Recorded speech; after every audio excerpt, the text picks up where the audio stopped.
के सीमांत मान निकालेंगे, लिमिटिंग वैल्यू ऑफ सिग्मा। तो इसे निकालने के लिए हमने इलास्टिक रिलेशन निकाले हैं। फर्स्ट और सेकंड इलास्टिक रिलेशन का हम इसमें यूज करेंगे। तो we know from first elastic relation क्या निकाला था हमने, y equal to 3k 1 minus 2 sigma. और सेकेंड इलास्टिक रिलेशन इसकी वैल्यू क्या आई थी, y equal to 2 eta 1 plus sigma. दोनों y बराबर है, इसका मतलब ये दोनों राइट हैंड साइड क्या होंगी, बराबर होंगी। इसलिए from equation 1 and 2 3k 1 minus 2 sigma equal to हो जाएगा 2 ईटा 1 प्लस सिग्मा। अब हमारे दो मान होते हैं, एक पॉजिटिव वैल्यू होती है और दूसरी नेगेटिव वैल्यू होती है। तो पॉजिटिव लिमिटिंग वैल्यू निकालें पहले। यदि सिग्मा पॉजिटिव है तब समीकरण 3 की राइट हैंड साइड में 1 प्लस सिग्मा पॉजिटिव होगा, और जब 1 प्लस सिग्मा पॉजिटिव है तो समीकरण 3 की राइट हैंड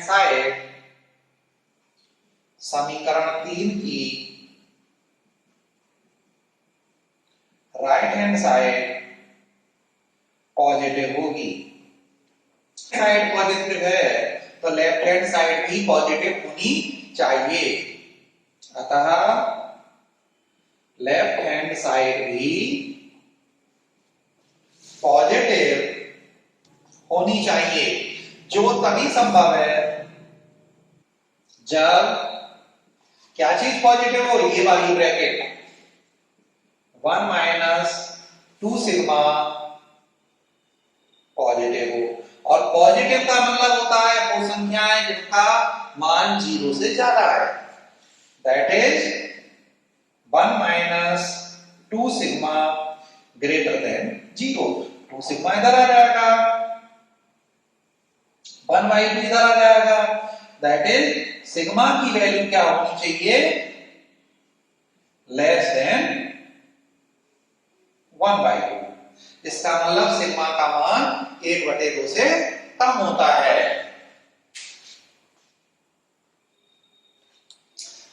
तो ये इसकी पॉजिटिव लिमिटिंग वैल्यू आ गई। अब हम निकालते हैं नेगेटिव लिमिटिंग वैल्यू। तो यदि सिग्मा नेगेटिव है तब समीकरण 3 की लेफ्ट हैंड साइड ये वाली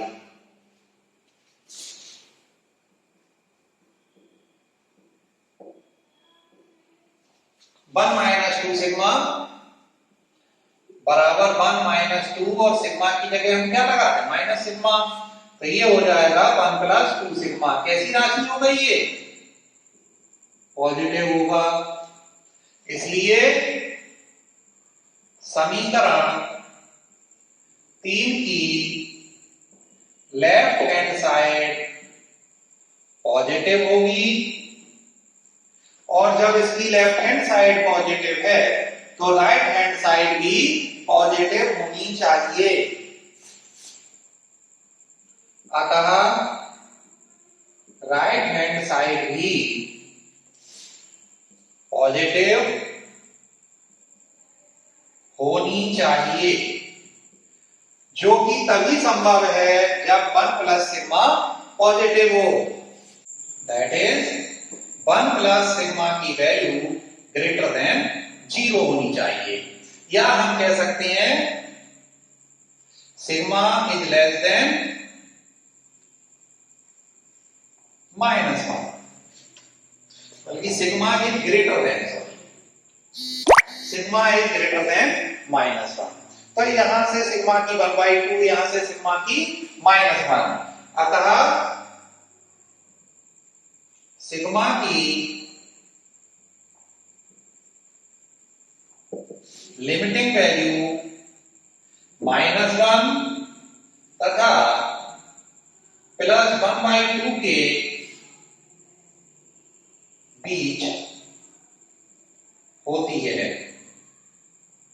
यह सिग्मा की थ्योरेटिकल वैल्यू है। अगर प्रैक्टिकल वैल्यू देखें, सिग्मा की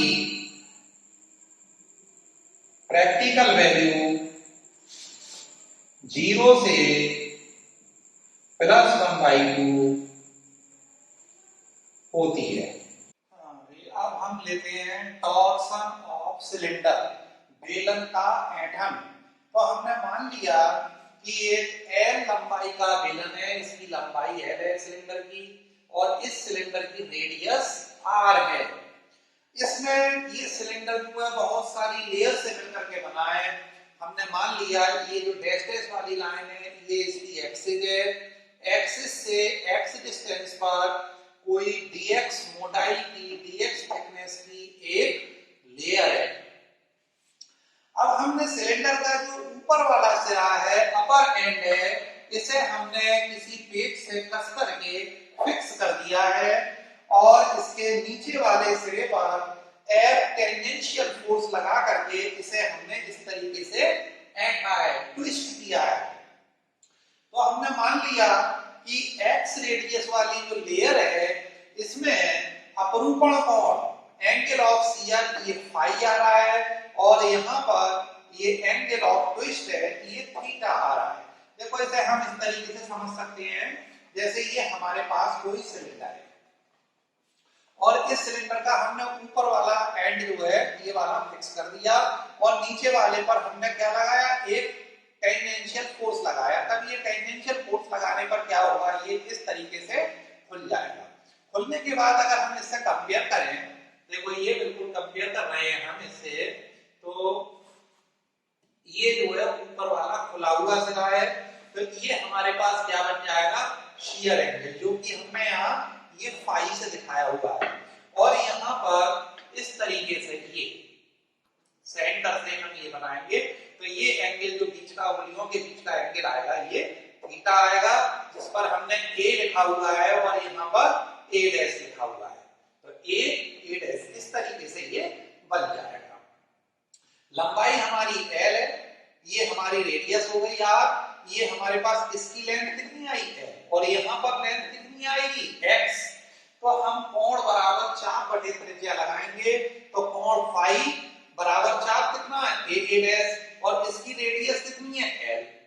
तो एक बार तो हम एंगल फाई पर लगा देंगे, दूसरी बार हम लगाएंगे कोण बराबर चाप बटे त्रिज्या, जिस पर थीटा बराबर कोण थीटा हो गया, चाप हो गया ए डैश, और इसकी रेडियस कितनी हो गई x।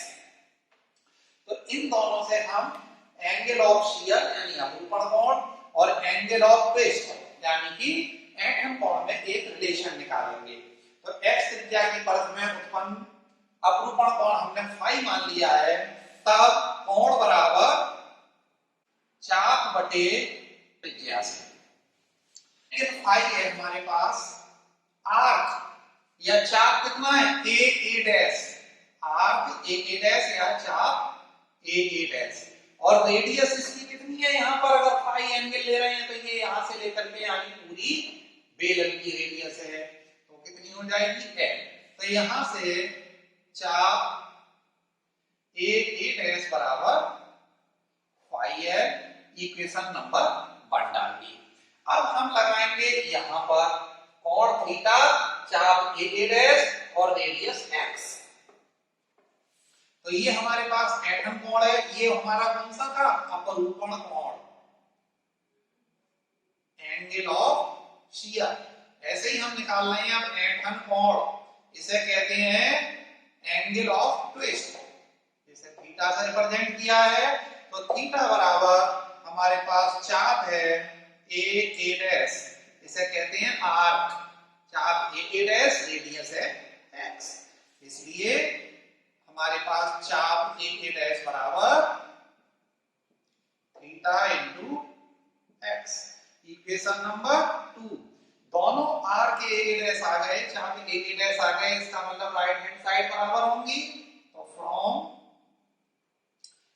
Relation 1 and 2, phi L बराबर थीटा एक्स, या हम कह सकते हैं फाई बराबर थीटा एक्स अपॉन एल। ये आती है इक्वेशन नंबर 3। तो ये काहे में रिलेशन बता रही है?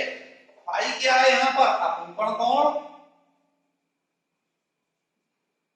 जिसे कहते हैं एंगल ऑफ शियर, और x इंटू थीटा क्या है? ऐंठन कोण, एंगल ऑफ ट्विस्ट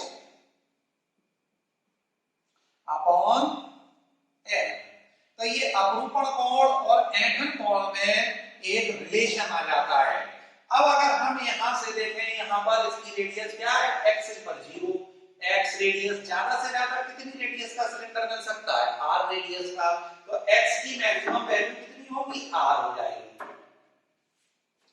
तो सिलेंडर की सरफेस पर x equal to r, x का मान मैक्सिमम हो जाएगा। इसे हम ऐसे भी लिख सकते हैं x मैक्सिमम। इसलिए हमारे पास अधिकतम अपरूपण कोण फाई मैक्सिमम कितना हो जाएगा? x की जगह पर r into theta upon L. तो इससे ज्यादा अपरूपण कोण इसमें पैदा नहीं होगा। ठीक है, तो ये हमारे पास आ जाता है अपरूपण कोण और ऐंठन कोण में रिलेशन।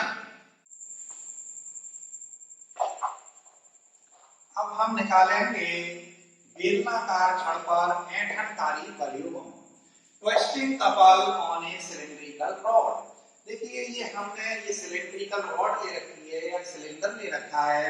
इसका जो अपर एंड है उसे हमने क्या किया? फिक्स कर दिया, ऊपरी सिरे को फिक्स कर दिया, और निचले वाले सिरे पर, लोअर एंड पर हमने F टेंजेंशियल फोर्स लगाया है। अब यहाँ जो x त्रिज्या और dx मोटाई की लेयर है, इसका एरिया कितना होगा? बेस का क्षेत्रफल x त्रिज्या व dx मोटाई के बेस का क्षेत्रफल यानी एरिया कितना होगा? इसकी सरकमफ्रेंस, परिधि गुणा मोटाई, परिधि होगी 2πx, ये सरकमफ्रेंस हो गई, और मोटाई है इसकी dx। देखो जैसे हमारे पास ये था, बेलन था ये, और इसका हमें एरिया निकालना है, तो हम क्या निकालते हैं? लंबाई गुणा चौड़ाई होता है। अगर हम इसे खोल दें तब ये क्या होगा? लंबाई गुणा चौड़ाई। चौड़ाई कितनी है? dx, और लंबाई कितनी हो गई इसकी? यानी 2πr, परिधि के बराबर। तो 2πr तो हो गई लंबाई, dx हो गई चौड़ाई। लंबाई गुणा चौड़ाई क्या होता है? क्षेत्रफल, या 2πr इंटू dr, या 2πx इंटू dx। तो ये इसका क्षेत्रफल हो गया। अब हमें निकालना है अपरूपण प्रतिबल। अपरूपण प्रतिबल को कहते हैं शियरिंग स्ट्रेस प्रतिबल।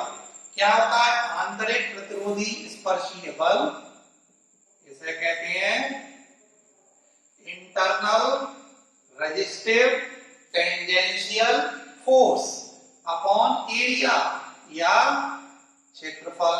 हमने कितना इंटरनल रेजिस्टिव टेंजेंशियल फोर्स लगाया है? F अपॉन एरिया कितना है? 2πx इंटू dx, ये लगाया है हमने।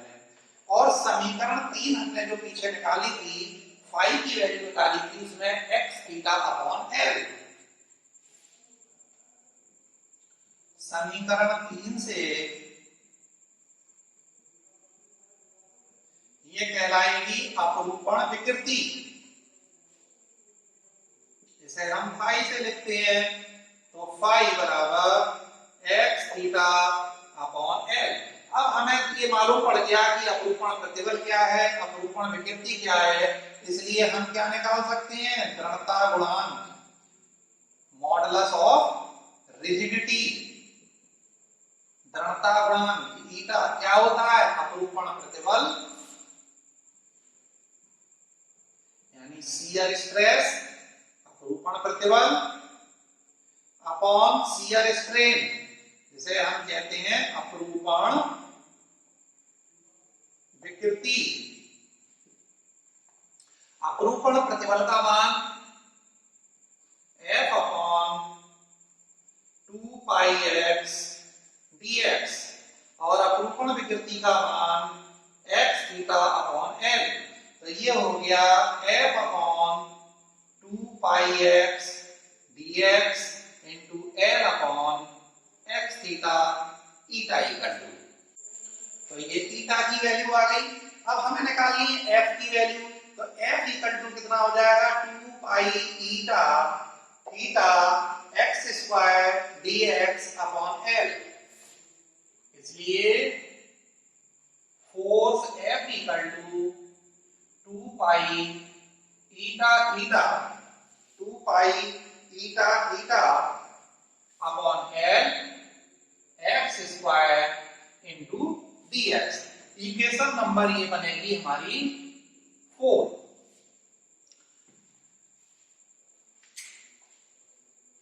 ये समीकरण 4 में फोर्स निकल आया। अब क्योंकि x त्रिज्या की परत पर बराबर बल, एक तो यहां कसा हुआ है और इसे हम नीचे से एंड रहे हैं, ऊपर कसा हुआ है नीचे से एंड रहे हैं, तो ये ऊपर वाला भी फोर्स लग रहा है। तो दोनों बल मिलकर के क्या बनाएंगे, एक कपल बनाएंगे, बल आघूर्ण बनाएंगे। और इस बल आघूर्ण का हम निकालेंगे अक्ष के परितः बल आघूर्ण। तो बल आघूर्ण कितना होगा, क्योंकि x त्रिज्या और dx मोटाई की परत ले रहे हैं, इस पर लगने वाला बल आघूर्ण d टॉ से रिप्रेजेंट करेंगे। और बल आघूर्ण होता है बल बनाम अक्ष से लंबवत दूरी, ये कहलाता है टॉर्क। और टॉर्क होता है force into perpendicular distance from the axis. Force हमने वैल्यू कितनी निकाली है 2 pi eta theta upon l x square dx into अक्ष से लंबवत दूरी कितनी है, यहां से इस लेयर की डिस्टेंस है x, तो x हो गया, तो ये हो गया 2 pi eta theta upon l into x cube dx। तो ये हमारा एक x दूरी पर जो लेयर है उसमें हमने टॉर्क निकाल लिया, बल आघूर्ण निकाल लिया। और हमें निकालना है पूरे सिलेंडर पर। तो सिलेंडर दो तरीके का हो सकता है, या तो सॉलिड होगा या हॉलो होगा। तो हम फॉर सॉलिड सिलेंडर ठोस बेलन के लिए लिमिट कहां होगी, ये तो लिमिट है हमारे पास कितनी है 0, अक्ष पर 0 त्रिज्या है और ज्यादा से ज्यादा त्रिज्या कितनी होगी r। तो हम इसे 0 से लेकर के r तक इंटीग्रेट करेंगे। तो 0 से r तक इंटीग्रेट करने पर हमें मिल जाएगा सॉलिड सिलेंडर का टोटल टॉर्क। कांस्टेंट है ये 2 pi eta theta upon l integration 0 to r x cube into dx कर देंगे। तो x क्यूब dx का इंटीग्रेशन कितना हो जाएगा 2 pi eta theta upon l x cube का इंटीग्रेशन हो गया x पावर 4 अपॉन 4, लिमिट लगेगी 0 से r तक। तो ये हो जाएगा 2 पाई ईटा थीटा, ये 2 से ये कैंसिल हो जाएगा अपॉन 12 बचा x की पावर 4, तो ये कितना बचा r पावर 4। तो टॉ s की वैल्यू सॉलिड सिलेंडर के लिए टोटल टॉर्क आ जाएगा, ये 2 कैंसिल हो जाएगा, तो पाई ईटा r4 अपॉन 12 इनटू थीटा। तो इतना टॉर्क इस सिलेंडर पर लगेगा। ये हो जाएगी इक्वेशन नंबर 5। या हम ये भी कह सकते हैं, बल्कि इसे इक्वेशन नंबर 5 डालो और इसे डाल दो इक्वेशन नंबर 6, क्योंकि हम इसी इक्वेशन का यूज सॉलिड के लिए कर रहे हैं, इसी इक्वेशन का यूज हॉलो के लिए करेंगे। तो यहां से एक चीज निकल करके आई कि tau s is directly proportional to theta। जैसे जैसे ये टॉर्क बढ़ाते जाएंगे ट्विस्टिंग एंगल उतना ही ज्यादा हो जाएगा, जितना हम इस पर टॉर्क लगाएंगे ये उतनी ही ज्यादा कोण से ऐड की जाएगी। तो ये हमने निकाला सॉलिड सिलेंडर के लिए टॉर्क। अब सॉलिड सिलेंडर के टॉर्क के बाद यदि रॉड को 1 रेडियन से ऐंठने के लिए आवश्यक कपल या बलयुग्म सी है, एक कोण से ऐंठने के लिए सी है, तब हम इसे सॉलिड सिलेंडर के लिए क्या कह सकते हैं, टो एस अपॉन थीटा। और टो एस अपॉन थीटा की वैल्यू आएगी पाई ईटा r4 अपॉन 2l। तो ये कहलाता है ट्विस्टिंग पर यूनिट कपल, या इसे कहते हैं टॉर्सनल रिजिडिटी। ये कहलाती है टॉर्सनल रिजिडिटी या मरोड़ी दृढ़ता। सिलेंडर को 1 डिग्री कोण से ऐंठने के लिए आवश्यक बलयुग्म का आघूर्ण क्या कहलाता है, मरोड़ी दृढ़ता कहलाता है, यानी twisting per unit couple is called torsional rigidity. अब हम निकालेंगे, जैसे हमने सॉलिड के लिए निकाला वैसे ही हम खोखले बेलन के लिए निकालेंगे फॉर हॉलो सिलेंडर।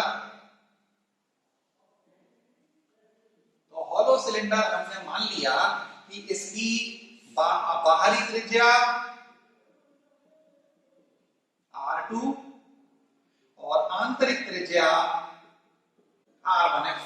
खोखला पाइप ले लिया हमने, उसे ऐंठने में कितना बलयुग्म लगेगा थीटा कोण से ऐंठने में, तो आंतरिक त्रिज्या R1 मान ली, बाहरी त्रिज्या R2 मान ली, तो कुल बल आघूर्ण निकालेंगे। तो समीकरण 5 जो निकाली है इसे हम R1 से लेकर के R2 तक आंतरिक त्रिज्या से बाहरी त्रिज्या तक इसका इंटीग्रल कर देंगे, तो टोटल टॉर्क निकल के आ जाएगा। ये हॉलो सिलेंडर का है, तो टॉ एस हमारे पास कांस्टेंट राशि है 2 pi eta theta upon L, R1 से R2 तक इंटीग्रेशन करेंगे x क्यूब dx। इस वाले समीकरण 5 पर हमने लिमिट लगा दी, तो ये आ जाएगा 2 pi eta theta upon L, x cube का इंटीग्रेशन हो गया x power 4 upon 4 R1 to R2, 4 हमारा बाहर आ जाएगा, तो ये बचेगा पाई eta theta upon 2l R2 की पावर 4 माइनस R1 पावर 4। तो टॉ h इक्वल टू हम लिख सकते हैं पाई ईटा R2 power 4 minus R1 power 4 upon 2l into theta. तो ये हॉलो सिलेंडर के लिए टॉर्क आ जाता है। इक्वेशन नंबर 7 डाल दी। ऐसे ही इसकी मरोड़ी दृढ़ता कितनी होगी, जिसे हम कहते हैं टॉर्सनल रिजिडिटी, इसकी वैल्यू कितनी होगी, ये हमने सी हॉलो के लिए निकाल रहे हैं। एक कोण से ऐंठने के लिए आवश्यक बलयुग्म का आघूर्ण, तो थीटा यहां आ गया, तो ये बचा पाई ईटा R2 power 4 minus R1 power 4 upon 2l। ये कहलाएगी हॉलो सिलेंडर की टॉर्सनल रिजिडिटी। तो इस तरीके से ये टॉर्सन ऑफ सिलेंडर या बेलन का ऐंठन कंप्लीट होता है। हमारा नेक्स्ट टॉपिक है बेलन को थीटा कोण से ऐंठने में किया गया कार्य। अगर हम किसी बेलन को थीटा कोण से ऐंठें तब कितना कार्य किया जाएगा, work done in twisting a cylinder by an angle theta. तो हमने मान लिया कि सिलेंडर को 1 रेडियन कोण से ऐंठने के लिए आवश्यक बलयुग्म का आघूर्ण कितना है, c। 1 रेडियन कोण से मान लेंगे, माना सिलेंडर को 1 रेडियन कोण से ऐंठने के लिए, ट्विस्ट करने के लिए आवश्यक बलयुग्म का आघूर्ण क्या कहलाएगा,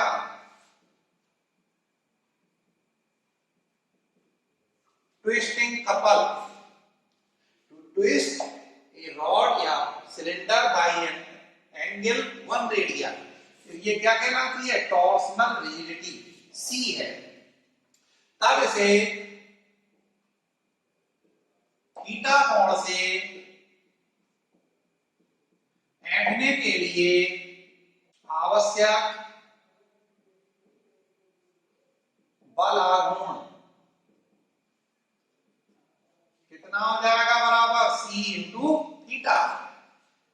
1 रेडियन से ट्विस्ट करने के लिए कितना चाहिए, टॉर्क या कपल C, और इसलिए थीटा एंगल से ट्विस्ट करने के लिए कपल या टॉर्क कितना चाहिए, C थीटा। अब हम इसे d थीटा एंगल से और अगर एंड ट्विस्ट करेंगे, अब इसे d थीटा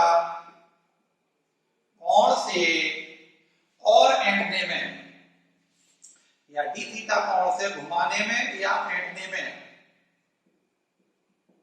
किया गया कार्य, work done this rod by an additional angle d theta, तो कितना हो जाएगा ये c theta into d theta. अब हम इसे 0 से थीटा कोण तक ऐंठना चाहते हैं, तब कितना कार्य होगा, अतः बेलन को 0 से थीटा कोण तक ऐंठने में किया गया कुल कार्य W बराबर 0 से कितने एंगल तक, थीटा एंगल तक, C थीटा D थीटा, कितना आ जाएगा 1/2 C थीटा स्क्वायर। लेकिन C बराबर होता है पाई थीटा R4 अपॉन 2L, C बराबर होता है 2 अपॉन थीटा, तो ये आ जाएगा, इसलिए W बराबर 1/2 पाई थीटा R4 अपॉन 2L इंटू थीटा स्क्वायर। कितना हो गया, W equal to pi theta R4 अपॉन 4L इंटू थीटा स्क्वायर। तो इतना कार्य किया जाएगा, हमें ये वाला एक्सप्रेशन भी याद रखना है और ये भी याद रखना है। तो इस तरीके से हमें बेलन को थीटा कोण से ऐंठने में किया गया कार्य निकाल सकते हैं।